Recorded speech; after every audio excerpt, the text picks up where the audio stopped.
Vamos aproveitar que você deu esse exemplo, vamos desenhar essa história de um caso específico para o nosso ouvinte, né? Então, eu queria que tu contasse aqui uma história de sucesso que deu certo, mais ou menos do início ao fim. Aconteceu tal problema lá na obra, de atraso, o cliente entrou com determinada ação, aconteceu X, Y, Z.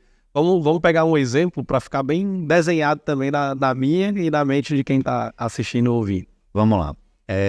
A gente tem alguns casos já, como eu falei, e tudo, pessoal, se baseia naquilo que foi causado de prejuízo ao cliente. É uma coisa que é muito documental. Então, eu vou explicar aqui uma situação que ocorreu exatamente dessa forma. Um cliente nosso do Rio Grande do Norte, uma empresa, ele recebeu o parecer de acesso, fez a instalação da sua usina, no caso são 2 usinas remotas para abastecer lá o empreendimento dele, e durante 8 meses a Cosern não fez a conexão que devia da usina. Ela atrasou durante 8 meses. Toda vida que ia conectar, falava de uma pendência e criava uma pendência. Isso aí, todas essas tratativas de ir e vir, e-mail, mensagem de WhatsApp, documento, tá tudo nos autos. O que é que eu peço então? Peço ao integrador, aí, Luiz, teve um problema, a usina não tinha sido conectada ainda.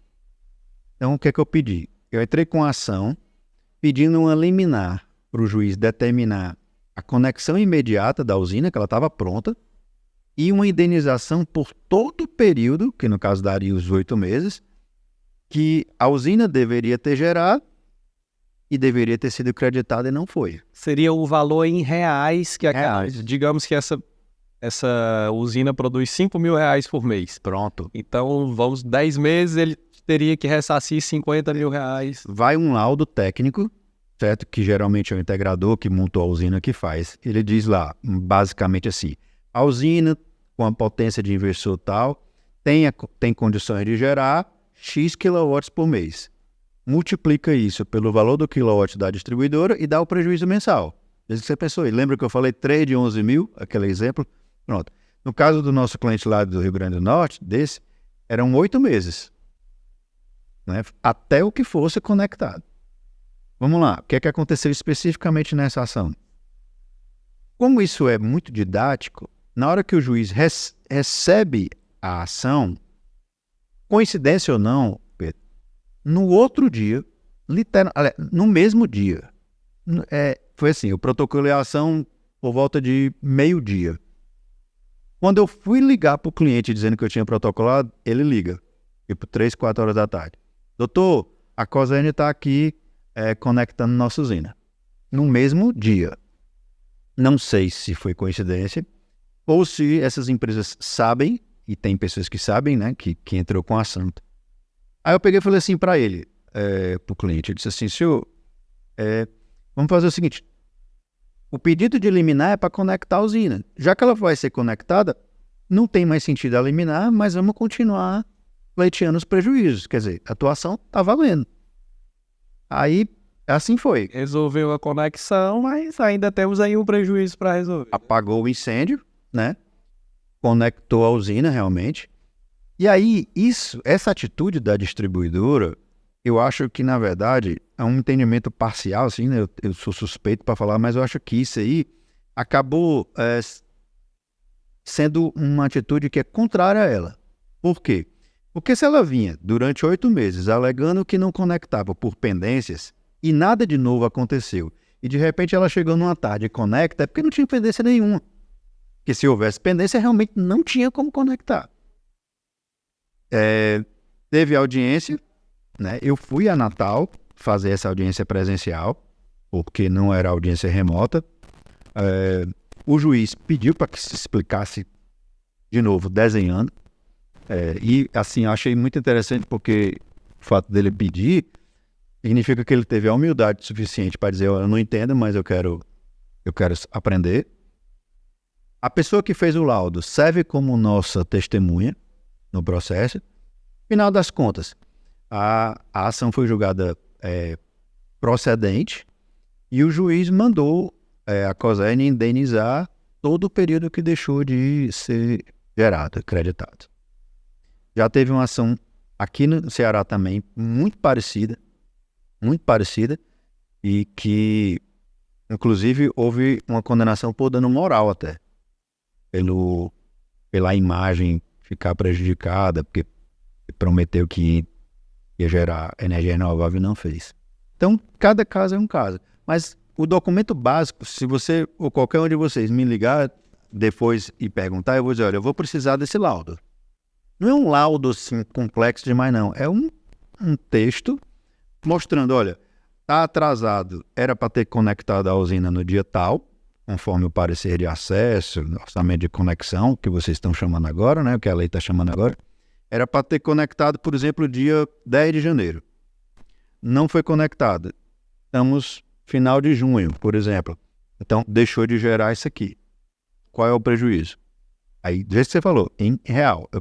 Eu preciso em quilowatt em real. Ah, Luiz, e por que você precisa em real? Porque eu preciso, lembra? Dar um valor à causa. Não é porque o Aloysio quer saber, não é isso não. É porque tem prejuízos que são esse de Natal passou de 80 mil reais, né? E outros que são menores, mas que são consideráveis. E que eu defendo, sabe, Pedro? Não que eu goste de judicializar, não é isso. Mas se vocês pegarem, pessoal, eu passo um exercício aqui para vocês. Se vocês pegarem a resolução 1000 da ANEEL, a 1059 e a lei 14.300, tem uma centena, principalmente a 1000, tem uma centena de direitos que o consumidor brasileiro tem e não sabe. E aí perde. Agora com a CPFL em São Paulo, teve um caso que a gente estava cobrando 2 vezes o custo de disponibilidade do cliente. Numa simples petição que eu fiz para a ouvidoria da CPFL, ela responde, diz, realmente o senhor tem razão, os créditos vão ser colocados a partir de julho. Eu publiquei isso aqui até no meu Instagram. Aí você imagina quantos milhões de consumidores estão em São Paulo passando pela mesma situação, não estão fazendo nada e acha que a distribuidora vai reconhecer esse erro voluntariamente? Acho que não, porque senão não tinha feito com esse cliente. Aí você coloca aí R$100 num, 200 no outro, 500 no outro, multiplica por milhões de faturamento. Né? Então, assim, não é... Entenda, eu não estou incentivando ninguém a brigar, nem estou fazendo propaganda para judicializar, não é isso. Eu estou orientando que as pessoas busquem conhecer os seus direitos para poder tentar ter ou reavê-los de alguma forma, né? Seja através da ouvidoria, depois a ouvidoria da ANEEL, depois um PROCON da vida ou a própria justiça. Agora é interessante, né? Porque pelo exemplo que tu falou, se eu não me engano, eu ouvi você mencionando que a obra era, não sei se é o mesmo caso, né? Mas era 35 mil, alguma coisa assim do tipo. E só o que a concessionária teria que pagar o cara de volta era uns 80. São situações diferentes. Exemplos diferentes? Mas esse da valor de 30 mil eram 4 obras no interior da Bahia que chegavam a esse valor. Mais ou menos, né? Esse de 80 mil foi no Rio Grande do Norte. Mas eu imagino assim, né? Às vezes o que a distribuidora vai ressarcir o cara numa situação dessa, às vezes era o mesmo valor, ou talvez até menor que eles gastariam numa obra, né? Eu conversei com um cliente da gente de Alagoas ontem, e ele pegou e disse assim, Aloysio, o que eu vejo... É interessante se você perceber o sentimento da pessoa, né? Ele disse assim, o que eu vejo, o grande culpado, segundo ele, né? Mas eu corroboro com isso, o grande culpado disso são as agências reguladoras. Porque ele disse assim, eu trabalhava na época no setor que era público, e a gente não tinha 10% dos problemas que está tendo hoje. Aí a distribuidora faz o que faz, ou deixa de fazer o que deve fazer. Se não houver uma punição, e as agências reguladoras foram criadas para isso na época da privatização, fica por isso mesmo. Aí quando sai uma punição, como ocorreu já aqui com a Enel Ceará, uma punição de um valor alto, aí todo mundo divulga, os grupos, jornal, imprensa e tudo. É um caso. E quantos estão aí um pessoal passando pano? Então, assim, infelizmente, pessoal, ocorre isso, né? Qual é a nossa última esperança? É o judiciário. Ora, se eu resolvesse o problema do cliente, como eu resolvi esse da CPFL, numa petição, para que eu vou buscar uma justiça de 4, 5 anos? que eu tenho que ir para a audiência para o interior do Pará, interior da Bahia, quando a audiência não é remota, né? Isso tem um custo, né? Tempo é alto, o custo é alto, o desgaste é alto, né? A insegurança é alta, né? Então, assim, é desnecessário.